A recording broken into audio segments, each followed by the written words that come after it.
Merci à Philippe. Oula. Merci à Philippe, merci à tous deux d'animer, et merci de votre invitation. C'est la deuxième fois que vous m'invitez. La première fois en Île-de-France, la deuxième fois dans les Hauts-de-France. Alors, je pourrais vous faire toute une présentation. Pourquoi les Hauts-de-France? Merci d'avoir choisi les Hauts-de-France. Ayez le réflexe des Hauts-de-France, notamment pour vos productions, vos tournages, les écritures. Non, je voudrais plutôt vous expliquer pourquoi nous sommes réunis ici. Et pourquoi nous sommes réunis ici? C'est avant tout et surtout au nom de la culture.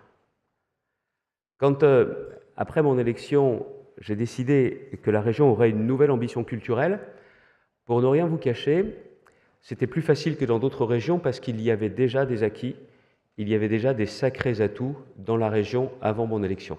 Je ne fais pas vraiment partie des élus qui pensent que tout commence avec leur élection. Non, il y avait de vrais acquis. Et c'est plus facile d'avoir une nouvelle ambition quand vous en avez les moyens parce que vos prédécesseurs, quels qu'ils soient, ont déjà fait beaucoup en la matière. Et dans cette ambition culturelle, il y avait bien évidemment une ambition pour le cinéma, pour l'audiovisuel au sens large. Là aussi, je n'étais pas devant une feuille blanche. Il y avait Picta Novo qui avait été mis en place, qui avait déjà des résultats. Et là encore, on a pu passer à une autre étape, à une autre ambition, grâce à ces acquis. Et vous allez me dire pourquoi la culture? Tout simplement parce que je vois bien dans une région comme la mienne, quelles sont les raisons qui poussent de plus en plus de mes concitoyens, de nos concitoyens, à décrocher de la démocratie, soit par l'abstention, soit dans le vote des extrêmes. Et plutôt que de faire des constats, plutôt que d'être dans des postures, comment on s'en prend vraiment aux causes de ce désamour, de cette désaffection? Il y a l'emploi, bien sûr, bien évidemment. Il y a l'éducation populaire. Et aussi redonner un contenu à cette valeur, cette devise républicaine, liberté, égalité, fraternité.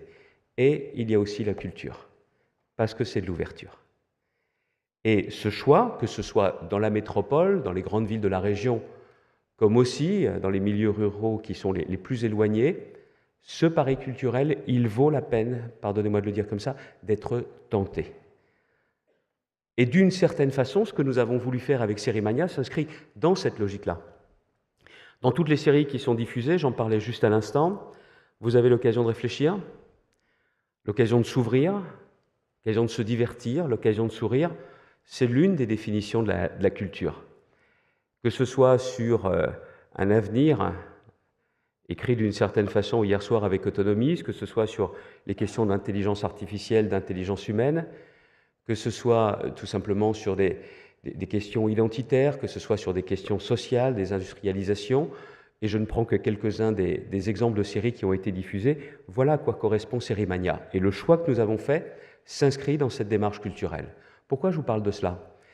Parce que dans cette grande journée que vous avez devant vous, cette journée d'échange, il ne faut pas perdre de vue ce qu'est, à mon sens, l'essentiel. Bien évidemment, vous allez parler business. Bien évidemment, vous allez parler économie. Vous allez parler de cette nouvelle révolution, celle du numérique. Révolution ou plutôt accélération qui, de toute façon, ne doit pas nous empêcher, au-delà d'être impressionnés par cette fulgurante accélération, ce qu'il y a derrière tout ça. Je dis fulgurante accélération parce que, si je ne me trompe pas, il y a 10 ans, le PDG de Netflix postait des DVD. Et il y a 20 ans, Amazon était tout simplement une librairie en ligne. Alors je sais qu'il y a beaucoup de questions. Est-ce qu'elles vont tout rafler? Je ne le pense pas, je ne le souhaite pas. Parce qu'au-delà de la puissance de ces plateformes, la question qui se pose, c'est est-ce que l'on accepte, oui ou non, des monopoles? Et la réponse pour moi est très claire, c'est non. Ça ne veut pas dire, bien évidemment, que les diffuseurs classiques, que les acteurs qui existent déjà depuis longtemps vont disparaître. Je ne le pense pas, je ne le souhaite pas. Je pense qu'ils doivent s'adapter très rapidement. Et c'est là qu'intervient le politique. Pas n'importe comment, mais à la fois pour réguler et pour permettre justement cette adaptation. Mais réguler pour quoi faire? Pour préserver, à mon avis, l'essentiel. C'est ce que j'ai dit tout à l'heure, et j'en reviens à ce point de départ. L'exception culturelle, diront certains, j'y tiens. La diversité culturelle, la liberté de création des auteurs, des réalisateurs, des artistes qui font vivre tout ce secteur économique et qui représentent ce supplément d'âme. J'ai voulu commencer par ce point, je veux finir par ce point, parce qu'il est évident qu'au-delà des enjeux économiques, au-delà des enjeux sociétaux, la question qui est posée, c'est comment on réussit à préserver ce supplément d'âme, parce que je crois que pour tout cela, il faut connaître l'ensemble des acteurs. C'est le talent de NPA et c'est l'enjeu de ce colloque entre NPA et le Figaro de permettre à chacun.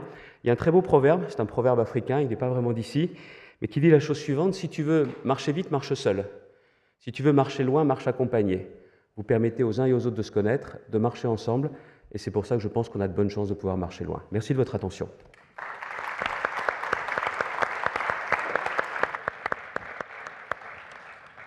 Merci beaucoup. 2 informations pratiques rapides avant de rentrer dans le vif du sujet. D'abord, pour tous ceux qui sont encore debout, n'hésitez pas, il y a encore quelques